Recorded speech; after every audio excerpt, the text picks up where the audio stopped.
नमस्कार, आप देखें एनबी न्यूज और मैं हूं आपके साथ प्रियव्रत दीक्षित। और वक्त हो चुका है अपने उत्तराखंड के इस खास बुलेटिन का। तो फिलहाल एक बड़ी खबर के साथ बुलेटिन का आगाज कर लेते हैं। तो मुख्यमंत्री पुष्कर सिंह धामी ने मुख्यमंत्री आवास स्थित मुख्य सेवक सदन में आत्मनिर्भर उत्तराखंड 25 समिट में प्रतिभाग किया। और मुख्यमंत्री पुष्कर सिंह धामी ने कहा कि प्रधानमंत्री नरेंद्र मोदी ने वर्ष 2025 तक उत्तराखंड को विजन दिया है और इस विजन को पूरा करने के लिए राज्य सरकार द्वारा पूरे प्रयास किए जा रहे हैं। वह दिवस कार्यक्रम के माध्यम से समाज के हर क्षेत्र को प्रतिष्ठित लोगों के सुझाव के आधार पर आगे का रोड मैप तैयार किया जा रहा है और 2025 तक उत्तराखंड को हर क्षेत्र में देश का अग्रणी राज्य बनाने के लिए सरकार द्वारा प्रयास किए जा रहे हैं। मुख्यमंत्री ने कहा कि हमारे पास प्राकृतिक संपदा है और इस प्राकृतिक संपदा के सदुपयोग पर विशेष ध्यान दिया जा रहा है। हिमालय को बचाने और प्रकृति के साथ संतुलन के लिए सभी को आगे आना होगा।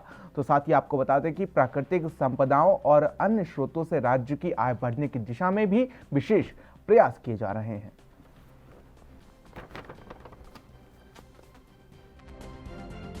देश के और हमारे प्रदेश के बहुत सारे विभिन्न क्षेत्रों में काम करने वाले महानुभावों का सुझाव हमको उसमें मिले हैं।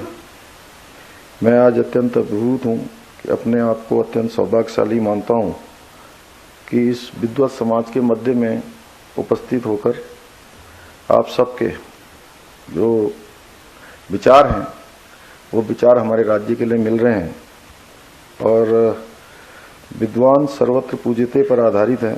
आज पूरे देश से संपूर्ण उत्तराखंड में श्रेष्ठ वैज्ञानिकों के विचार व मनीषियों का समागम हुआ है। इस विहंगम विमर्श समागम में मैं सभी का हृदय से स्वागत। तो उत्तराखंड के आर्थिक विकास को लेकर आज प्रदेश सरकार ने बौद्धोत्सव श्रृंखला के तहत आर्थिक संवाद की शुरुआत की है, जिसमें पर्यावरण संरक्षण के साथ ही उत्तराखंड के आर्थिक विकास के लिए रोड मैप को लेकर चर्चा की गई। नीति आयोग के उपाध्यक्ष, आर्थिक एक्सपर्ट, पर्यावरणविद के साथ कई विभागों के अधिकारियों और वैज्ञानिक भी इसमें शामिल हुए। तो वहीं आपको बता दें कि मुख्यमंत्री पुष्कर सिंह धामी ने कहा कि उत्तराखंड को 2025 तक आत्मनिर्भर बनाने और राज्य को आदर्श राज्य बनाने का लक्ष्य रखा गया है। कार्यक्रम के संयोजक दुर्गेश पंत ने बताया कि तीसरा सम्मेलन किया गया है, जिसमें प्रदेश भर के लोगों के अच्छे सुझाव आ रहे हैं। वहीं कार्यक्रम में पहुंचे पद्म भूषण अनिल जोशी ने कार्यक्रम की सराहना करते हुए कहा कि इस तरह के सम्मेलन से राज्य के चौमुखी विकास की संभावनाएं ज्यादा हो जाती हैं। उत्तराखंड विकास को लेकर क्या रहा इसको? देखिए, ये हमने बोधिसत्व ये विचार श्रृंखला आयोजित की है और ये इस श्रृंखला का आज तीसरा कार्यक्रम है। तीसरे कार्यक्रम में आज बहुत सारे श्रोतागण, जिसमें हमारे नीति आयोग के उपाध्यक्ष जी हैं और भारत सरकार के वैज्ञानिक सलाहकार राघवन जी हैं, साथ में बहुत सारे वैज्ञानिक हैं, विभिन्न क्षेत्रों के डायरेक्टर हैं, निदेशक हैं, कुलपति हैं और विशिष्ट क्षेत्रों में काम करने वाले हमारे पद्म विभूषण पद्मश्री अनिल जोशी जी हैं। सभी लोगों के विचार इसमें आ रहे हैं और एक विचार श्रृंखला कि हमारा राज्य 2025 में जब 25 वर्ष का होगा, कैसे ये देश का श्रेष्ठ राज्यों में से एक राज्य बने, उसके लिए सबके विचार लिए जा रहे हैं और उसी विचार श्रृंखला को हम अभी आगे तक भी चलाएंगे। आज 4 सेशन इसमें होने वाले हैं। अभी ये पहला सेशन चल रहा है, उसके बाद 3 सेशन और चलेंगे और जो श्रृंखला में जो भी विचार आएंगे उन विचारों को हम लोग आगे कार्य रूप में परिणित करेंगे। इकोनॉमिक्स की दोनों का एक साथ में देखने की बात आ रही है। ये पहले तो है, ये बहुत ऐतिहासिक है और वैज्ञानिक दृष्टिकोण से किसी भी राज्य का उसका विकास का मॉडल बने। और बिल्कुल ठीक कहा आपने कि आर्थिकी और इकोलॉजी पारिस्थितिकी का समन्वयन होना चाहिए और विशेष रूप से उत्तराखंड राज्य के लिए, जिसमें इस तरह के जो सवाल हैं वो बहुत ही दुरूह हैं, उसका जवाब मिलना चाहिए। इसी के लिए नीति आयोग, आज देखिए नीति आयोग के माननीय उपाध्यक्ष जी आए हैं, गत माह भी थे, वरिष्ठ जो हमारे सलाहकार हैं भारत सरकार के वो आए हैं और देश के सर्वोच्च संस्थानों के निदेशक यहाँ पर आए हैं, जिसमें हमारे पास इकोनॉमिस्ट भी हैं, जिसमें हमारे पास इसरो के वैज्ञानिक भी हैं। आशय ये है कि जो पूरी की पूरी अप्रोच है जो हमारी प्लानिंग की होती है, जो कई बार ये लगता है टॉप डाउन है, उसको बॉटम अप कैसे बनाया जाए, आम आदमी को कैसे जोड़ा जाए, कैसे आम आदमी की जिंदगी खुशहाल बनाई जाए, उसके लिए एक वृहत मॉडल बनाने की पहल की गई है और ये संभवतः पहली बार इस तरह का भगीरथ प्रयास किया गया है। बोधिसत्व का अर्थ ही होता है जागृति, शायद ये जागृति का अभियान है और इस जागृति में हम सभी लोग भागीदार बने। इसके लिए इतने वैज्ञानिक भी एक तरह के संत ही होते हैं, तो तमाम देश भर से जैसा आप देख रहे हैं वो लोग उपस्थित हुए हैं। आशय यह है कि हिमालय के लिए और हिमालयी राज्यों के लिए और विशेष रूप से मध्य हिमालय का ये उत्तराखंड राज्य के लिए एक विशिष्ट प्लानिंग की, विशिष्ट नियोजन की यहाँ पर दस्तावेज तैयार हो, उसके लिए कार्यक्रम है। नीति आयोग के उपाध्यक्ष ने भी कहा है, प्रमुख वैज्ञानिक सलाहकार ने भी कहा है कि हम एक इसमें भागीदारी करेंगे कि वो डॉक्यूमेंट किस तरह से पूरे हिमालय के लिए हो, जिसका शोकेस उत्तराखंड हो। तो उत्तराखंड के मुख्यमंत्री पुष्कर सिंह धामी ने कोरोना के नए वेरिएंट को देखते हुए प्रदेशवासियों से अपील की है कि कोविड एप्रोप्रिएट बिहेवियर का पूरा पालन करें और कोविड पर प्रभावी नियंत्रण के लिए राज्य में पूरा जन सहयोग मिल रहा है। राज्य सरकार द्वारा कोविड पर प्रभावी नियंत्रण के लिए सभी तैयारियां की गई हैं और उन्होंने लोगों से अपील की है कि जिन लोगों के अभी वैक्सीनेशन का दूसरा डोज नहीं लगा है वो समय होते ही टीकाकरण करा ले, मास्क का उपयोग जरूर करें और एक दूसरे से उचित दूरी बनाए रखें। मुख्यमंत्री ने सचिव स्वास्थ्य को निर्देश दिए कि वह सुनिश्चित किया जाए कि कोविड पर प्रभावी नियंत्रण के लिए अस्पतालों में सभी व्यवस्थाएं हों।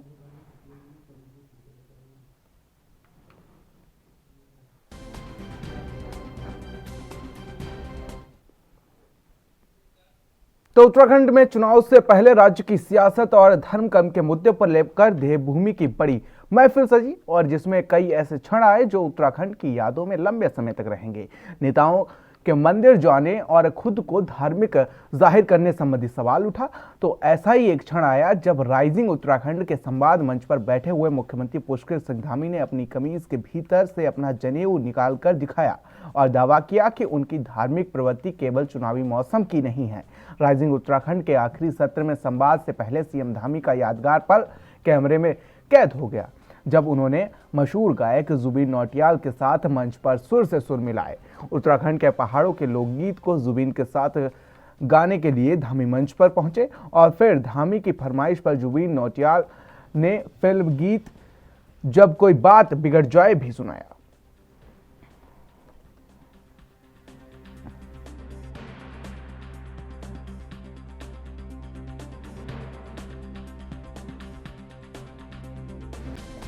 कार्यक्रम था और फिलहाल यह वक्त है एक छोटे से ब्रेक का। देखते रहिए आप उत्तराखंड।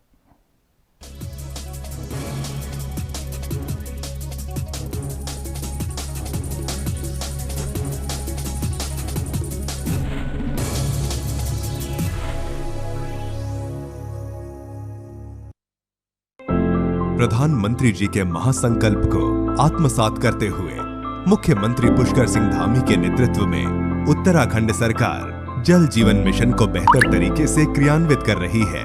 साथ ही राज्य के नागरिकों को सहभागी बनाकर हर घर में शुद्ध पेयजल पहुंचाने के लिए कृत संकल्पित है। राज्य की अधिकांश भूमि पहाड़ी होने की वजह से पानी की काफी समस्या हुआ करती थी। कई स्थानों पर तो पानी लाने के लिए बच्चों एवं महिलाओं को दूर तक जाना पड़ता था।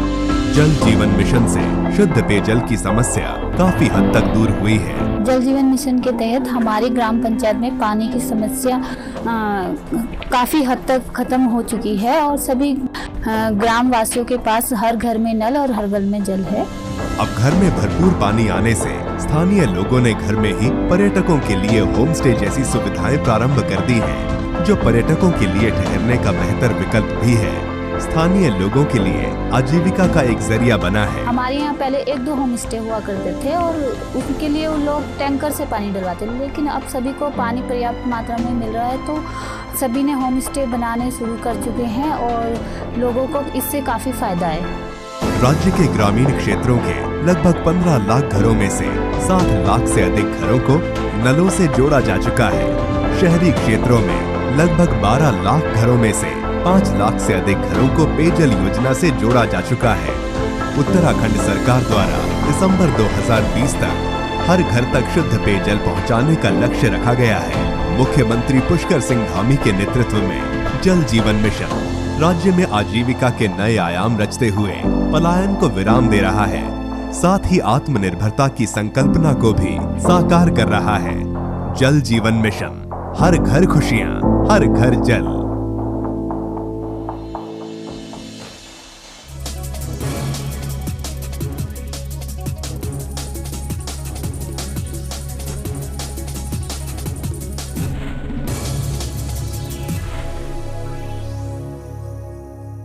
तो ब्रेक के बाद आप उत्तराखंड में आप सभी का स्वागत है। रुक कर लेते हैं खबरों की ओर, जहां पर उत्तराखंड में देवस्थानम बोर्ड को लेकर जहां एक और तीर्थ पुरोहितों में रोष देखने को मिला है, तो वहीं बोर्ड भंग करने की आशंकाओं के बीच मुख्यमंत्री पुष्कर सिंह धामी का बड़ा बयान सामने आया है।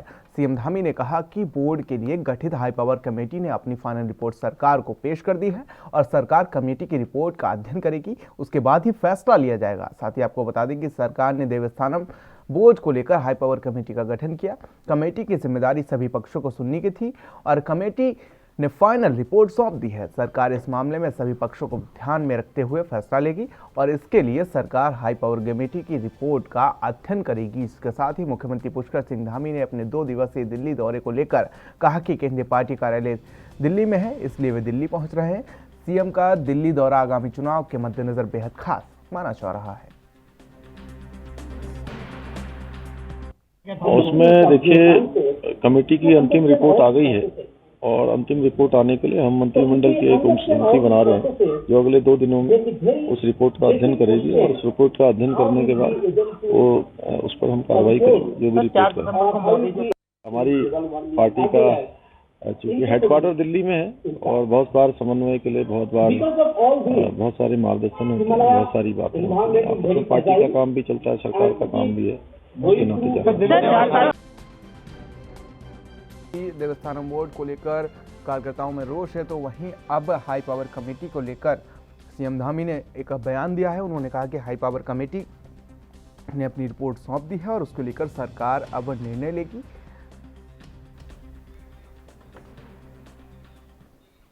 तो खबर हरिद्वार से है, जहां पर आपको बता दें कि 28 और 29 नवंबर को राष्ट्रपति रामनाथ कोविंद के 2 दिवसीय दौरे को लेकर कार्यक्रम स्थलों पर सुरक्षा व्यवस्था चाक चौबंद रहेगी। एसएसपी डॉक्टर योगेंद्र सिंह रावत ने वीवीआईपी सेल का गठन कर दिया है और इसके साथ ही सुरक्षा व्यवस्था में तैनात होने वाले पुलिस अधिकारियों की ड्यूटी भी लगाई जा रही है। राष्ट्रपति रामनाथ कोविंद का 2 दिवसीय प्रस्तावित दौरा है और राष्ट्रपति 28 नवंबर को दिल्ली दून हाईवे पर स्थित पतंजलि में आयोजित होने वाले कार्यक्रम में शिरकत करेंगे। वहीं 29 नवंबर को देव संस्कृति विश्वविद्यालय में कार्यक्रम में भाग लेंगे।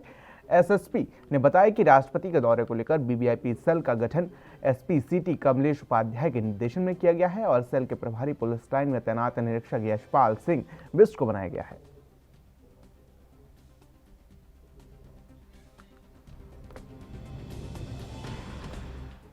तो वहीं 2022 के चुनाव को लेकर कांग्रेस और बीजेपी में सैनिकों के वोट बैंक को लेकर राजनीति लगातार जोरों पर है।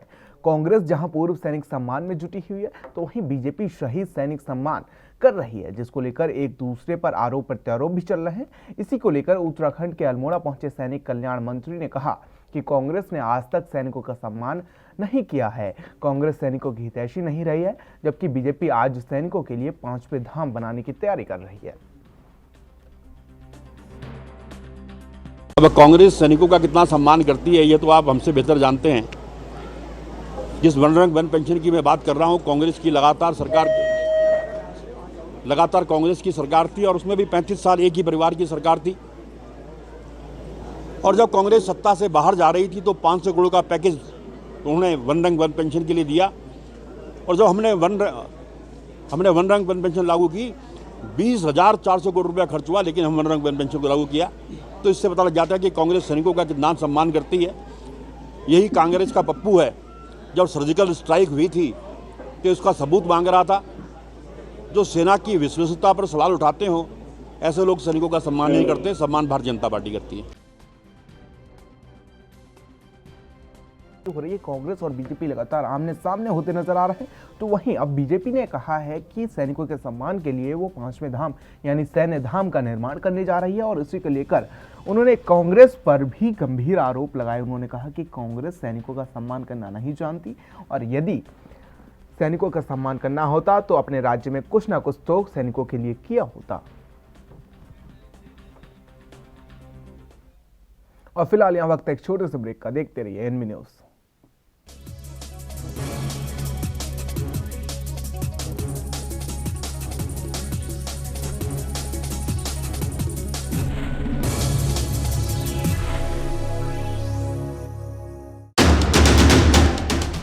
राष्ट्र धर्म रात 8 बजे सिर्फ ANB न्यूज पर।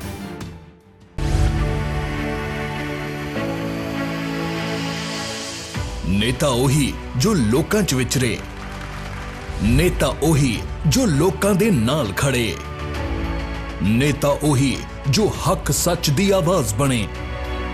ਮੁੱਖ ਮੰਤਰੀ ਚਰਨਜੀਤ ਸਿੰਘ ਚੰਨੀ ਅਤੇ 32 ਕਿਸਾਨ ਜਥੇਬੰਦੀਆਂ 'ਚ ਹੋਈ ਬੈਠਕ ਦੌਰਾਨ ਕਿਸਾਨਾਂ ਦੀਆਂ ਮੰਗਾਂ ਨੂੰ ਮਿਲੀ ਪ੍ਰਵਾਨਗੀ। ਇਹ ਦੱਸਦੇ ਹੋਏ ਖੁਸ਼ੀ ਮਹਿਸੂਸ ਕਰ ਰਿਹਾ ਕਿ ਕਿਸਾਨ ਯੂਨੀਅਨਾਂ ਦੇ ਨਾਲ ਅੱਛੇ ਮਾਹੌਲ ਦੇ ਵਿੱਚ ਵਧੀਆ ਮੀਟਿੰਗ ਹੋਈ ਹੈ ਤੇ ਲਗਭਗ ਉਹਨਾਂ ਦੀਆਂ ਸਾਰੀਆਂ ਜੋ ਉਹਨਾਂ ਨੇ ਸਾਨੂੰ ਕਿਹਾ ਅਸੀਂ ਉਸ ਤੋਂ ਵੀ ਉੱਪਰ 2-4 ਹੋਰ ਮੰਗਾਂ ਜਿਹੜੀਆਂ ਬਾਅਦ ਵਿੱਚ ਵੀ ਉਹਨਾਂ ਨੇ ਦੱਸੀਆਂ ਉਹ ਸਰਕਾਰ ਨੇ ਮੰਨ ਲਈਆਂ। गन्ने दा रेट प्रति क्विंटल 360 रुपए किया गया। किसानां दियां रहिंदियां फसलां कुछ दिनां च चुक लईयां जाणगियां। किसान संघर्ष दौरान किसानां ते कीते परचे रद्द किए जाणगे। पराली नूं अग लाउण करके किसानां ते कीते परचे रद्द किए जाणगे, पर अगे तो अग लाउण ते लगियां पाबंदियां जारी रहणगियां। AP स्कीम अधीन किसानां दे लगाए मीटरां दे आउंदे 37,000 रुपए दे बिल माफ किए जाणगे ते अगे तो कोई बिल नहीं आएगा। पंजाब सरकार हर हाल किसानां दे नाल।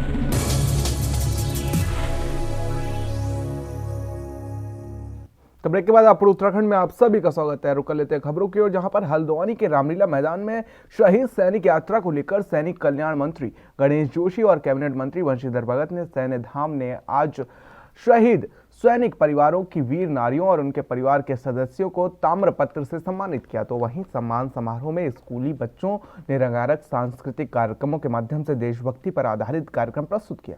साथ ही आपको बता दें कि शहीद सम्मान यात्रा को लेकर सैनिक परिवारों के लोगों ने इसे केंद्र सरकार का देश के सैनिकों के प्रति सम्मान बताया है। तो वहीं उनका कहना यह भी है कि आज सैनिकों को जिस प्रकार से सम्मान मिल रहा है उसके लिए वो पूर्व प्रधानमंत्री अटल बिहारी वाजपेयी और वर्तमान में प्रधानमंत्री नरेंद्र मोदी के आभारी हैं। सैनिक कल्याण मंत्री गणेश जोशी का कहना है कि सैन्य धाम राज्य सरकार की परिकल्पना है, जिसको लेकर वो राज्य में रिटायर्ड सैनिकों और शहीद परिवारों के लोगों को ताम्रपत्र से सम्मानित कर रहे हैं। जहां शहीद परिवारों के घरों से ताम्रपत्र भी इकट्ठा किया गया है और इनकी मिट्टी को मसूरी विधानसभा के गाँव पुरकुल में बनने वाले सैन्य धाम के लिए कुमाऊं से 20 दिसंबर को काठगोदाम से सैन्य धाम के लिए भेज दिया जाएगा। एक सम्मान समारोह का कार्यक्रम है जिसमें अपने शहीद हुए सैनिकों के परिजनों को सम्मानित कर रहे हैं। पहले तो पूरा देश और उसमें उत्तराखंड विशेष रूप से सैनिक बाहुल्य क्षेत्र है और हमारे यशस्वी प्रधानमंत्री जी ने इसको एक और धाम की संज्ञा दी है कि 4 धामों की जगह यहाँ 5 धाम है, एक सैनिक धाम भी है। निश्चित रूप से हमारे यहाँ इतने अधिक मात्रा में देश सेवा में हैं लोग कि मैं समझता हूं कि प्रदेश की जनसंख्या के हिसाब से कहीं इतने नहीं होंगे। आज सरकार ने धामी जी के नेतृत्व में ये कार्यक्रम किया है, बहुत अच्छी बात है। जो हमारे सैनिक हैं उनके परिवारों को सम्मानित किया जा रहा है। आज हल्द्वानी में भी ये कार्यक्रम हो रहा है। 7 तारीख को इसका समापन होगा। इसका प्रारंभ जो है हमारे राष्ट्रीय अध्यक्ष नड्डा जी ने किया था। Thank you. होगा अगर सड़क पे नहीं होगा तो उसका उस विद्यालय का नाम उसके नाम पे रखा जाएंगे और जहाँ जहाँ भी ये मामले संज्ञान में आ रहे हैं उस पर तुरंत कार्रवाई हो रही है, क्योंकि शहीदों का सम्मान करना हर देशवासी का कर्तव्य है। हम किसी शहीद को वापस नहीं ला सकते, लेकिन उसकी शहीद की यादों को हम जिंदा रख सकते हैं। उन शहीदों के सम्मान में एक विशाल सैन्य धाम हम देहरादून में बनाने जा रहे हैं। उसके लिए हमने संकल्प लिया है कि हर शहीद के घर की पवित्र मिट्टी पूरे प्रदेश के अंदर 1734 शहीद परिवारों से हमने संपर्क किया है। उस घर की पवित्र मिट्टी को एक कलश में लेकर हम देहरादून जा रहे हैं और उससे वहाँ पर विशाल सैन्य धाम का निर्माण होगा। प्रधानमंत्री नरेंद्र मोदी जी जब देहरादून में आए थे, उनकी परिकल्पना, उन्होंने कहा था कि बद्री, केदार, गंगोत्री, यमुनोत्री 4 धाम यहाँ पर हैं, 5वां धाम सैन्य धाम होना चाहिए। उनकी परिकल्पना और मेरा ड्रीम प्रोजेक्ट, क्योंकि मैं पूर्व सैनिक भी हूँ और सौभाग्य से मंत्रालय मेरे पास है। बहुत अच्छा लगा सम्मान जो दिया है सरकार ने हमें। और एक पुष्कर सिंह धामी जी सैन्य पुत्र होने के नाते और गणेश जोशी जी जो सैनिक कल्याण मंत्री हैं, सैनिक मंत्री होने के नाते जो ये सम्मान मिला है हमें सैनिकों को, परिवारों को और सैनिकों को, सरकार द्वारा जो है सैनिकों के नाम पर कुछ न कुछ रखना चाहिए। विद्यालय या सड़क का नाम होना जरूरी है। मुझे बहुत खुशी है कि इसी सरकार में हमारे चचा के नाम से विद्यालय बना हुआ है। बहुत गर्वान्वित महसूस कर रहे हैं। ये हमारे गांव में बना है, पैतृक गांव ओखलकांडा पतलों। सैन्य धाम जो है बहुत अच्छा है। ये पहल जो है सरकार द्वारा, जो माननीय मोदी जी द्वारा इसकी पहल की गई और हमारी उत्तराखंड सरकार पुष्कर सिंह धामी जी द्वारा जो पहल की गई बहुत सराहनीय है। आपका नाम? आन सिंह मटियाली। और कोई समस्या? कार्यक्रम जो हमारे बीच में, हमारे सामने जो जवान मरे उनके याददाश्ती में है। दूसरा, आज तक इन शहीदों को किसी प्रकार का सम्मान नहीं दिया गया। अभी एट प्रेजेंट में जो अभी चल रहा है इसमें उनको सम्मान दिया जा रहा है। इसलिए मैं आप सब लोगों की तरफ से इस शहीद सम्मान का बड़ी भावभीनी की तरफ से बड़े आदर के साथ स्वागत करता हूँ। क्या कहना चाहेंगे केंद्र सरकार और राज्य सरकार को लेकर? केंद्र सरकार का ही पहलू है, राज्य सरकार तो बाद में हुई। वैसे इसमें केंद्र सरकार का ज़्यादा सहयोग है, क्योंकि जब से अटल बिहारी वाजपेयी जी आए तब से ये कार्यक्रम स्टार्ट हुआ, उससे पहले नहीं था। नरेंद्र मोदी को लेकर क्या कहना चाहेंगे? नरेंद्र मोदी को तो मैं कहूँ कि वो आजन्म प्रधानमंत्री। तो वहीं हल्द्वानी में आयोजित शहीद सम्मान यात्रा को लेकर जहां शहीद सैनिकों के परिजनों को सैनिक कल्याण मंत्री गणेश जोशी द्वारा ताम्रपत्र देकर सम्मानित किया गया, तो वहीं कांग्रेस में बीजेपी द्वारा आयोजित सैनिक सम्मान समारोह पर निशाना साधा है। कांग्रेस के प्रदेश प्रवक्ता दीपक बिलूचिया ने मामले में इस पर बीजेपी का विधानसभा चुनाव 2022 को लेकर राजनीतिक एजेंडा बताया है। उनका कहना है कि शहीदों के परिवारजनों का सम्मान बीजेपी के इवेंट मैनेजमेंट के तहत किया जा रहा है और साथ ही उन्होंने रिटायर्ड सैनिकों के समस्याओं और सुविधाओं से कुछ लेना देना नहीं है, ये भी उन्होंने आरोप लगाया है। जहां बीजेपी के लोग सैनिक परिवारों से मिलने जा रहे हैं वहां उन्हें विरोध का सामना करना पड़ रहा है। उनका कहना है कि राज्य की सरकार अगर सैनिकों के लिए इतनी हितैषी बनती है तो सर्वप्रथम उनकी समस्याओं का निराकरण करते हुए उनकी सुविधाओं के लिए ध्यान देना चाहिए। जब भाजपा का इवेंट मैनेजमेंट के तहत ये कार्यक्रम किया जा रहा है और जहाँ ये गए सैनिकों के परिवार में, इनको उन परिवारों का जो है विरोध का सामना करना पड़ा, क्योंकि जो वादे सैनिक परिवारों से किए गए थे वो सरकार ने पूरे नहीं किए। जगह जगह इनका विरोध हुआ, लोगों ने शिकायतें दर्ज करी। तो सच्चे मायने में यदि ये सरकार हितैषी है तो जो सैनिक परिवार हैं उनके परिवारों को सुविधा मिलनी चाहिए और जो वादे किए वो पूरे होने। तो खबर उत्तराखंड के देहरादून से है, जहां राजीव भवन में पूर्व मुख्यमंत्री हरीश रावत और कांग्रेस प्रदेश अध्यक्ष गणेश गोदियाल ने कई लोगों को कांग्रेस पार्टी की सदस्यता ग्रहण करवाई। और इस दौरान पूर्व मुख्यमंत्री हरीश रावत ने कहा कि ये लोग विशेष तौर पर पिछड़े दलित सैनी समुदाय से हैं और यह लोकतंत्र की रक्षा के लिए यहाँ आए। कांग्रेस भवन में पहुंचे लालढांग ऋषिकेश क्षेत्र से लगभग 50 कार्यकर्ताओं ने बीजेपी छोड़कर कांग्रेस का दामन थामा है।